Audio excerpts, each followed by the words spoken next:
네, 이번 시간에는 슈퍼네팅에 대해서 배워보도록 하겠습니다.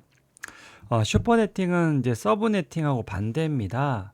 자, 서브네팅은 뭐냐면 큰 것을 작게 나누는 거지 않습니까? 근데 슈퍼네팅은 뭐냐면 작은 것을 크게 하는 겁니다. 이렇게 CIDR 하면서 나왔던 개념인데요. 우리가 서브네팅 경우에는 큰 것을 작게 나누기 위해서 어떻게 했습니까? 나누기 위해서 결국 뭐냐면 호스트를 줄이기 위해서 어떻게 했냐면 이 서브네트는 이 호스트 쪽을 침범했죠. 빌려왔죠. 그래서 이렇게 가서 호스트 사이즈를 줄여버렸습니다. 근데 얘는 크게 만들어야 되죠. 호스트를 더 크게 해야 되니까 호스트가 왼쪽으로 확장되면서 호스트가 더 많은 비트를 가져와야 됩니다.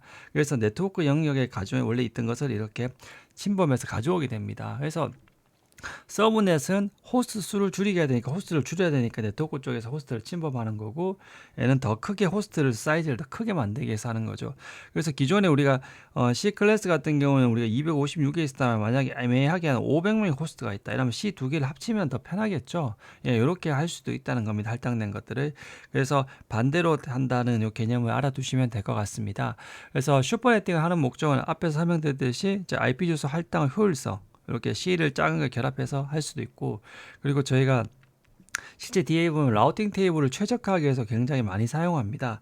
이게 무슨 말이냐면, 자, 이 라우터에는 이렇게 다 커넥티드 된 네트워크가 이렇게 세 개가 있다고 한번 해보겠습니다. 근데 얘를 이렇게 해서 이 커넥트 세 개 있으면 라우터 간에 이 네트워크 세 개 정보를 이렇게 주고받습니다. 이렇게 세 개를 탁탁탁탁. 그런데 이렇게 주고받는 게 아니라 얘 세 개를 뭉쳐서 하나로 이렇게 딱 해서 보내버립니다. 이게 이제 그 어그리게이션이 하는데, 이런 식으로 네트워크 여러 개들을 합쳐서 하나로 이렇게 보내버립니다. 이렇게 해서 얘는 원래 얘의 라우팅 테이블이 이렇게 세 개가 있으면 얘한테는 이렇게 하나 서머리 된 하나의 테이블만 있게 됩니다. 이렇게 해서 라우팅 테이블 크기를 감소시킬 수 있습니다. 그리고 이제 라우팅 테이블 크기가 적어지니까 당연히 CPU 부하가 적어지겠죠. 그리고 네트워크 테이블 변화에 덜 민감해집니다. 이게 뭐냐면 이렇게 세 개를 다 전달했으면, 세 개를 다 전달했는데 이 네트워크가 죽어버렸으면 얘는 죽었다고 알려줘야 됩니다.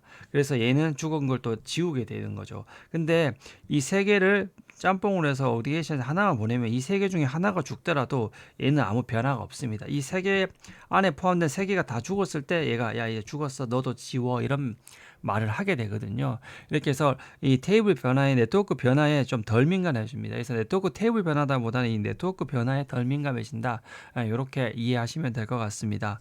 그래서 슈퍼네팅은 어떻게 하냐면, 예를 들면 사실 슈퍼네팅은 실제로는 나중에 칼큘레이터를 써야 됩니다. 그게 확실합니다. 계산기를 온라인. 근데 우리가 CCNA 시험이나 나머지 뭐 기사 시험을 할 때는 굉장히 편하게 나옵니다. 이지하게. 그래서 요 예제를 보시면 되는데요.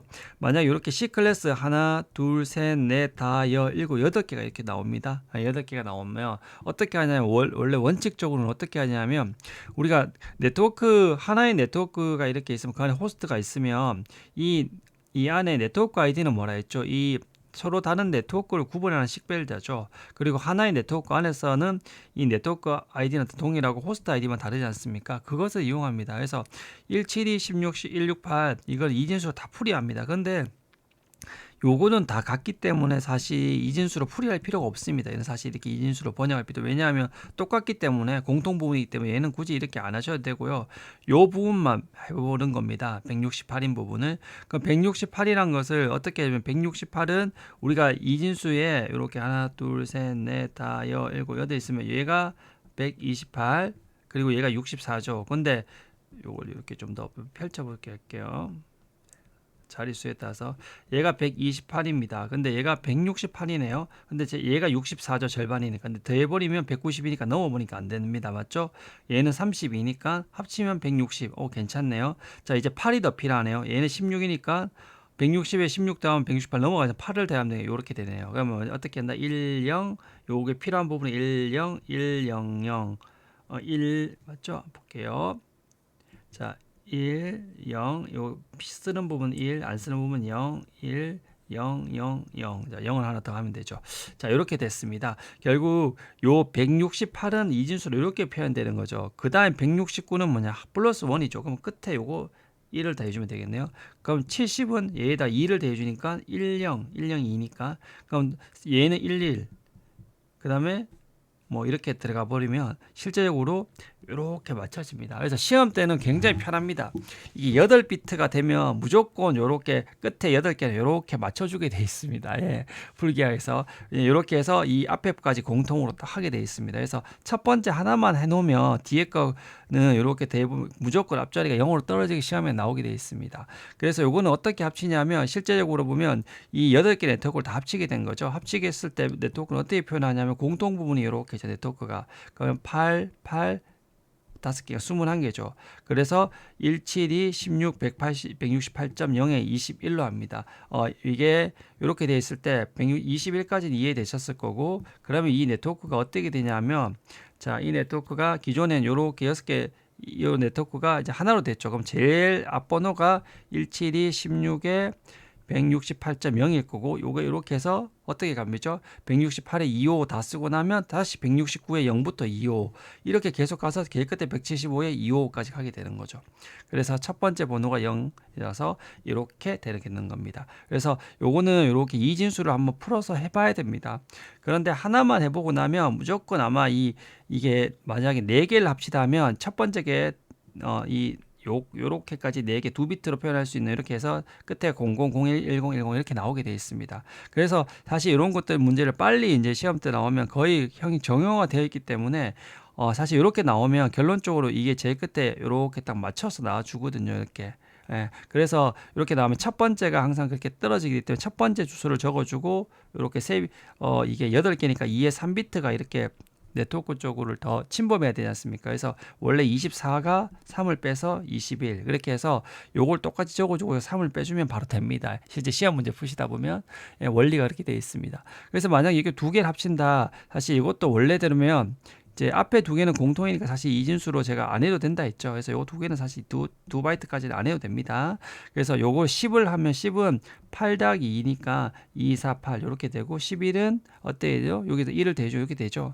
그래서 얘도 얘는 이제 그 2개니까 한 비트만 이렇게 침범하면 되는 거죠. 그러니까 2개니까 한 비트만 침범하면 이렇게 돼 있죠. 얘도 0, 1 이렇게 맞춰주게 돼 있죠. 그렇게 해서 계산하면 됩니다. 일단 이것도 조금 빨리 하면 제가 말씀드렸듯이 결론적으로 룰에 의했기 때문에 이 첫 번째가 그대로 그대로 적어주고 한 비트를 들어왔기 때문에 네트워크가 줄어들어서 이렇게 된다고 바로 이렇게 계산할 수 있습니다. 예, 이렇게 돼 있고 이렇게 돼 있다 보니까 호스트 범위는 바로 10.1부터 11.254까지 이 2개 10.0이 있는 거 합친 거고 브로드캐스트는 이렇게 되겠죠.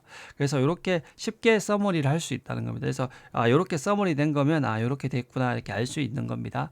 자, 하나만 더 한번 해볼까요? 자, 서머리는 그래서 어떻게 되냐면, 자, 원래 라우터가 이런 식으로 8개 네트워크가 있으면 얘한테 이렇게 8개를 원래 전달해야 된다는 겁니다. 8개 이렇게. 근데 이렇게 하니까 라우터가 이쪽 라우터가 받았을 때 CPU에 엄청 메모리라는 게 많이 필요하겠죠. 그러다 보니까 이렇게 하지 말고 이 8개가 있을 때 얘가 던질 때 합쳐서 이렇게 슈퍼넷으로 표현해 버리는 겁니다. 어그리게이션. 그러면 이렇게 하나만 던져도 되니까 얘는 메모리도 줄이고 얘는 이제 얘 중에 하나가 죽더라도 얘는 이게 변화가 없기 때문에 테이블이 안정적이라 된다는 거죠. 그래서 이렇게 8개 합치는 것도 제가 앞에 했던 똑같죠. 항상 요 앞에 공통 부분은 굳이 하지 말고 무조건 공통이니까, 그리고 요에만 168만 바꿔보라. 근데 바꾸면 항상 끝에 이렇게 002, 001 이렇게 3비트가 딱 떨어지게 일반적으로 시험 문제 나와줍니다. 시험에서는. 그래서 혹시라도 모르니까 이때 한번 첫 번째까지만 해보면 얘가 0으로 떨어지면 그 다음부터는 얘가 1, 2, 3, 4, 5, 6 증가하기 때문에 다 떨어지게 돼 있습니다. 그래서 굳이 이걸 많이 안 풀고 어떻게 하냐면 여기 168 요걸 쓰고 여기다가 3비트니까 20을 빼면 거의 맞아 떨어진다고 설명을 드렸습니다. 그래서 이 슈퍼네팅 같은 경우에는 사실 이게 이런 식으로 직관적으로 이렇게 할 수 있기 때문에 이렇게 이제 푸시면 될 것 같고, 원칙적으로는 이렇게 해서 네트워크 부분이 동일하다는 그 개념이 있지 않습니까? 그래서 동일 네트워크 아이디 영역 동일함을 이용해서 이렇게 공통된 프리픽스 영역을 찾는 것이 원래되면 원래 정의로 그렇게 풀게 되는 겁니다. 근데 우리가 쉽게 그렇게 풀었고요. 근데 우리가 이제 실제 우리가 그 VLSM 환경에서는 어떻게 되냐면 이런 식으로 사실 동일한 프리픽스를 다 가지지 않는 애들이 이렇게, 얘 같은 경우에 지금 다 24비트 다 동일한 애들 프리픽스들이 다 이렇게 왔기 때문에 이 앞에도 보시면 다 동일한 프리픽스이고 이 다 동일한 프리픽스죠. 이거는 FLSM 환경, 픽스드 레벨 서브넷 마스크 길이가 다 그 프리픽스 길이가 같은 거가 됩니다. 근데 실제적으로는 뭐냐면 실제로는 우리가 VLSM 환경에서 이렇게 다 다르다는 겁니다. 그래서 사실 이게 서머리하기가 굉장히 골치 아픕니다. 이것들을. 그래서 우리가 이것들을 실제로는 칼큘레이터를 사용해서 해야 됩니다. 우리가 온라인에 보면 칼큘레이터가 있거든요. 그래서 그것을 한번 검색하시면 슈퍼넷 칼큘레이터가 있어서 그걸 사용하시면 되고, 그래서 요것들을 기업 내에서는 어떻게 하냐면 우리가 원래는 172 16.0.0 16이라는 이 큰 것 반대로 생각해 보는 겁니다. 우리가 172 16.0에 0에 16이 있으면 요거는 원래 기본 B 클래스의 그거지 않습니까? 이 밑에 그다음에 17, 18, 19 이런 것들 많이 만들어 줄 수 있을 겁니다. 이렇게 서브네팅 하면. 근데 결론적으로 뭐냐면 얘들이 다 얘의 부분 집합이지 않습니까? 그러면 얘가 기업 한 군데서 하나의 대구지사가 돼 있으면 이런 식으로 만들었으면 이 대구지사 반대쪽 대구지사 밖으로 나갈 때는 이거 전체를 이렇게 하나로 묶어줘 버리면 된다는 겁니다. 예. 그래서 예를 들면 대구지사는 이렇게 설계되어 있으면 부산지사는 172에 17점 뭐 이런 식으로 설계해 놓은 겁니다. 그러면 이 여기서 부산 대구가 이렇게 돼 있고 대구지사에서 부산지사로 넘어갈 때는 어떻게 하냐면 이 각각을 다 이렇게 보낼 필요 없이 이 원래 기본 그 주소 있지 않습니까? 메이저 네트워크 주소를 그냥 이렇게 던져버리면 됩니다. 그럼 부산도 이렇게 던질 때는 얘들은 요 주소를 일반적으로 바꿔서 쓰거든요. 172에 17.0.0을 주고 얘를 쪼개서 쓰거든요. 그럼 얘는 요 주소만 던지면 되는 겁니다. 메이저 처음에 기본 그 비클래스 덩어리. 그래서 이런 식으로 해버리면 이렇게 슈퍼네팅을 복잡하게 앞에처럼 공통부분을 이렇게 막 찾는 거 너무 할 필요 없이 설계를 처음에 서브네팅 설계를 할 때 그런 식으로 해버리면 된다는 겁니다.